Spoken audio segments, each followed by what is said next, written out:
Hello students, welcome to Sagar Sharma classes. आज हम आपके लिए लेके आए हैं यूजीसी नेट जून 2024 का जो एग्ज़ाम हुआ था 18 जून को, 18 जून को उसका फर्स्ट शिफ्ट का सॉल्यूशन। और उसमें पहले हम डिस्कस करेंगे पेपर 1 और इसका जो नेक्स्ट पार्ट है उसमें पेपर 2 कॉमर्स का आपको सॉल्यूशन बताएंगे। और हम वीडियो को शॉर्ट बनाएंगे तो हम केवल आंसर्स बताएंगे और मोस्ट प्रोबेबली यही आंसर 99% ठीक हैं, यही फाइनल आंसर की में एनटीए द्वारा जारी किए जाएंगे।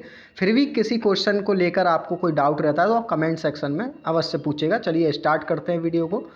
सबसे पहला जो हमारा क्वेश्चन है, एक मिनट।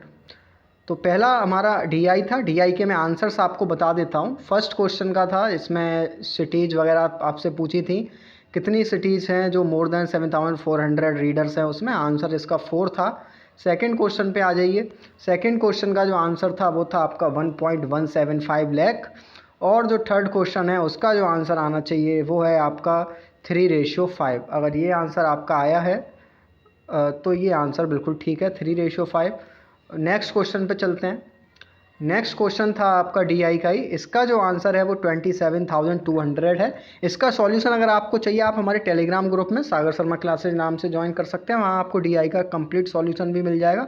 क्वेश्चन नंबर 5 का जो आंसर है वो है आपका 51.5। तो अभी मैं आंसर्स बता रहा हूँ जिससे वीडियो शॉर्ट रहे और मोस्टली आप अपने आंसर्स को मिला लीजिए और देख लीजिए कितने क्वेश्चंस आपके ठीक बन रहे हैं। क्वेश्चन नंबर 6 का जो आंसर है ये तो काफ़ी सिंपल मैचिंग आई हुई थी। इसमें एयरटेल से ही ये आंसर मिल रहा था। एंड अदर्स का मीनिंग होता है, तो ए का 2 जिसमें है इसका ऑप्शन नंबर 2 यहाँ पे राइट आंसर होने वाला है। तो क्वेश्चन 6 का ऑप्शन नंबर 2 राइट आंसर है। क्वेश्चन नंबर 7 में देखिए कौन कौन से इसेंशियल रिक्वायरमेंट है for the formation of photochemical smoke.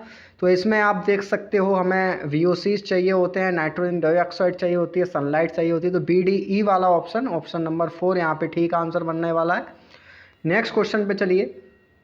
Question number 8 इसमें पूछ रहा है कौन सा करेक्ट स्टेटमेंट है आपके सामने। तो पहला वाला तो बिल्कुल ही गलत है। अगर आप इसको सॉल्यूशन चाहिए, जैसा कि मैंने बताया न्यूमेरिकल का सॉल्यूशन आपको टेलीग्राम ग्रुप में मिलेगा। बी वाला ऑप्शन ठीक है और सी वाला ठीक है। तो आंसर अगर आप सेलेक्ट करेंगे यहाँ पे, तो यहाँ पे जो आंसर होने वाला है ऑप्शन नंबर 2, क्वेश्चन नंबर 8 का ऑप्शन नंबर 2 राइट आंसर है।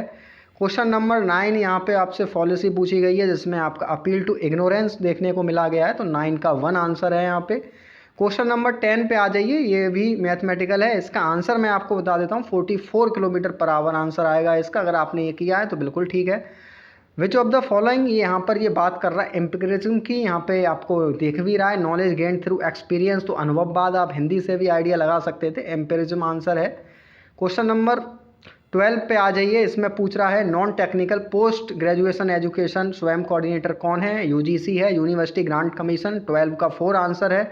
क्वेश्चन नंबर 13 पे आ जाइए। यहाँ पे भी काफ़ी सिंपल मैचिंग पूछी गई है। अगर आप अर्थशास्त्र जानते हो, चाणक्य से है जो आप मैच कर सकते हो। आंसर मैं आपको बता देता हूँ, डी का 1 दो जगह है। तो आप देख लीजिए, लीलावती भास्कराचार्य ने लिखी हुई है। तो आंसर यहाँ पे आपका ऑप्शन नंबर 1 बनेगा। योग सूत्र पतंजलि का है। तो 13 का आंसर है 1। नेक्स्ट जो क्वेश्चन है, what is the full form of POPs. तो यहाँ पे परसिस्टेंट ऑर्गेनिक पॉल्यूटेंट। 14 का आंसर 1। नेक्स्ट क्वेश्चन पे आ जाइए।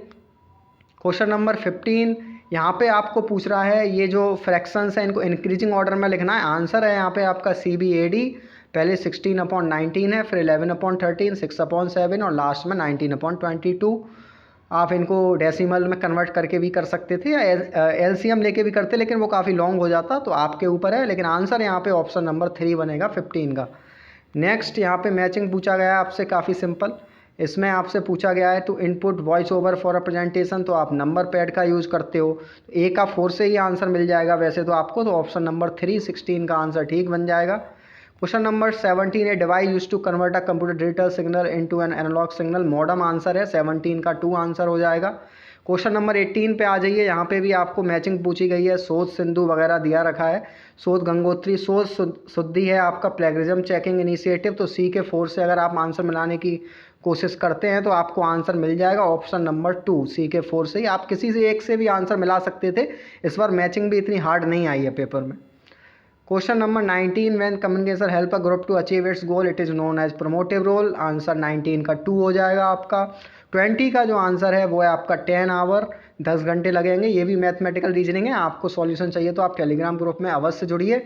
क्वेश्चन नंबर 21 पे आ जाइए। यहाँ पे आपको बताना है ब्रीडर रिएक्टर्स के बारे में कौन कौन सी बातें सही हैं। They produce more fissile material than they consume, बिल्कुल ठीक बात है। They are no breeder reactor, ये तो गलत है, तो बी को एलिमिनेट करेंगे आप, तो थर्ड और सेकंड ऑप्शन तो ऐसे ही ख़त्म हो जाएगा। देर आर टू टाइप्स, बिल्कुल ठीक बात है। और for breeding operation the conversion ratio, ये भी ठीक है। तो ए सी डी यहाँ पर 21 का 1 आंसर बिल्कुल ठीक हो जाएगा। 22 पे आ जाइए। Arrange the following in order of increasing connotation.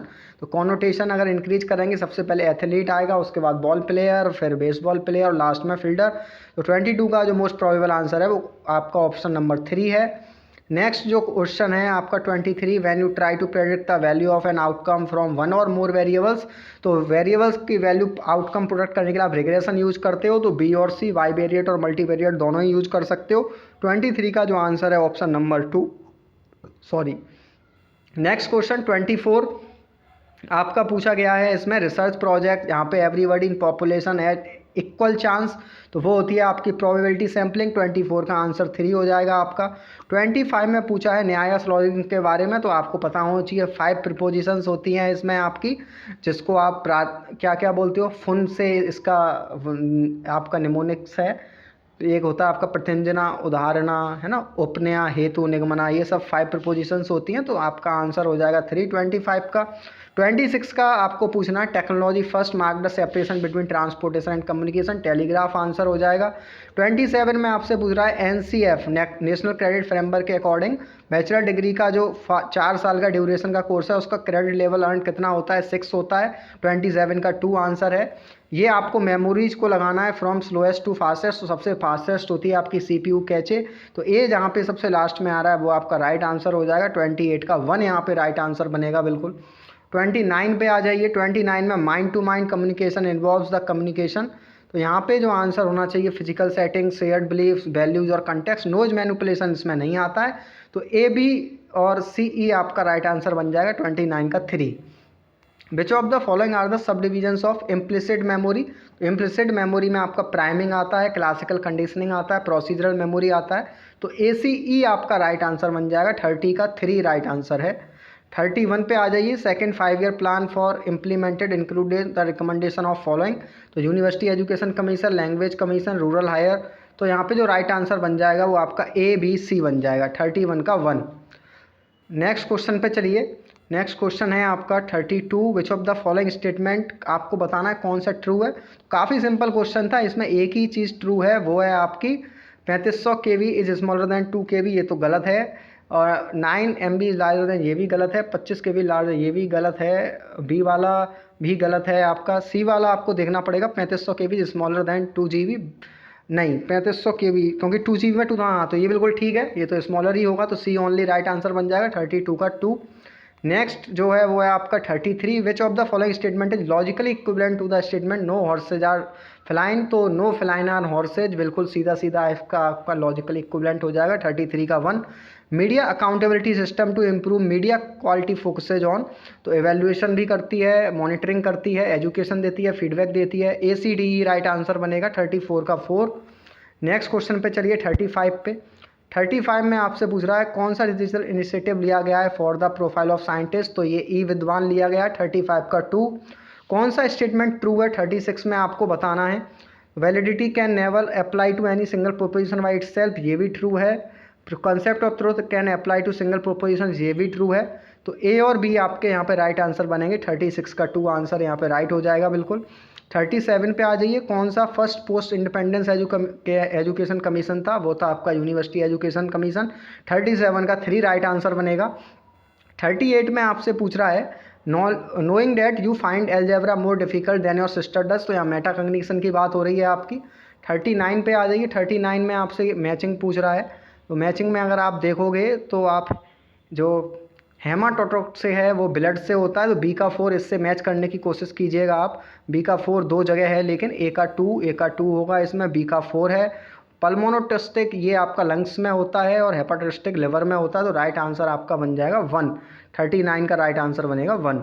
40 पे आ जाइए। 14 काफ़ी सिंपल था। गोल्स कितने हैं MDG में, ए का 1 से ही मैच हो जाएगा, ए का 1 एक में ही मैच है, इससे ही आंसर कंप्लीट हो गया। 40 का आंसर 2 बन जाएगा। 41 पे आ जाइए। 41 में आपसे क्या पूछ रहा है, arrange the different stages involve in the process of deduction in correct sequence. तो ये थोड़ा क्वेश्चन डाउटफुल था, इसमें रिवीजन ऑफ थ्योरी पहले आना चाहिए या बाद में आना चाहिए, ये क्वेश्चन डाउट में है। लेकिन मेरे अकॉर्डिंग ये जो आंसर बनना चाहिए इसका, सबसे पहले रिवीजन ऑफ थ्योरी, फिर आप डेटा कलेक्ट करोगे, हाइपोथेसिस कंफर्म रिजेक्ट, ADB। यहाँ पे कुछ दिख नहीं रहा है ऐसा, लेकिन फाइंडिंग्स बाद में आनी चाहिए। तो अभी के लिए आंसर इसका 1 बन सकता है, बाकी इसको हम बाद में चेक करेंगे। 41 को आप पेंडिंग में छोड़ दीजिए। 42 पे आ जाइए, फ्री कॉमर्स एंड कम्युनिकेशन, ये किसने लिखा है आपका? एडम स्मिथ ने लिखा है। कम्युनिकेशन एंड इकोनॉमिक्स मार्शल ने है। A का 4 B का 1 मैच हो रहा है क्या कहीं? देखिए हाँ, ऑप्शन नंबर 4 में हो रहा है। 42 का 4 आंसर हो जाएगा। 43 पे आ जाइए, आइडेंटिफाई द सीक्वेंस। तो सबसे पहले जो आया था वो Indian institute of advance studies आया था, इससे आंसर आपको मिल जाएगा 43 का ऑप्शन नंबर 3। 44 पे आ जाइए। 44 क्वेश्चन क्या कह रहा है, ये भी आपको मैचिंग करनी है, इसका भी मैं आंसर बता देता हूँ। A का अगर आप 1 मिला लेते ना 2 वाला, तो भी आपको आंसर मिल जाता। 44 का 2 आंसर बिल्कुल ठीक है। 45 ये आपका बेस इक्विवेलेंट नंबर है, इसका भी आंसर 199 अगर आपने लगाया है तो बिल्कुल ठीक है। पैसेज के भी मैं आंसर आपको बता देता हूँ, काफ़ी सिंपल पैसेज था। पहले मैं आपसे सर टाइटल पूछा गया था पैसेज का क्या है, एप्रोप्रिएट टाइटल, जबकि होलिस्टिक हेल्थ केयर आपने लगाया है तो बिल्कुल ठीक है। नेक्स्ट 47 में आपसे पूछा था मेडिकल प्रोजेजम इज़ द नॉर्म बिकॉज, क्या आंसर था इसका? बाकी तीनों नेगेटिव है, थर्ड वाला बिल्कुल पॉजिटिव सेंटेंस है, यही आंसर है इसका 47 का 3। 44 अगर आप देखेंगे, 44 में आपसे पूछा गया है which of the following fact about the traditional Indian medicine system are false. Each system है यूनिक, ये तो ठीक है, ये भी B वाला भी ठीक है। तो मॉड हैंडसाइड प्रोसीड नहीं करती है, उनको सक्सीड करती है। ईच सिस्टम है एसेंशियली सिमिलर प्रोस्पेक्ट, ये भी गलत है। CD वाले आपके फॉल्स स्टेटमेंट है। 48 का 3 राइट आंसर है। 49 को अगर आप देखोगे, global centre for traditional medicine has been establish in Jamnagar, सीधा लिखा हुआ है पैसेज में। 49 का 2, और ये भी अबाउट 80% पैसेज में लिखा हुआ है। 50 का आंसर 4। तो ये पेपर 1 के 50 क्वेश्चंस का सॉल्यूशन है। कमेंट में बताइए आपके कितने आंसर्स ठीक बन रहे हैं। पेपर 2 का भी हम आपको कल तक सॉल्यूशन प्रोवाइड करा देंगे। आशा करते हैं किसी क्वेश्चन में कोई डाउट हो तो आप कमेंट सेक्शन में अवश्य पूछिएगा। धन्यवाद।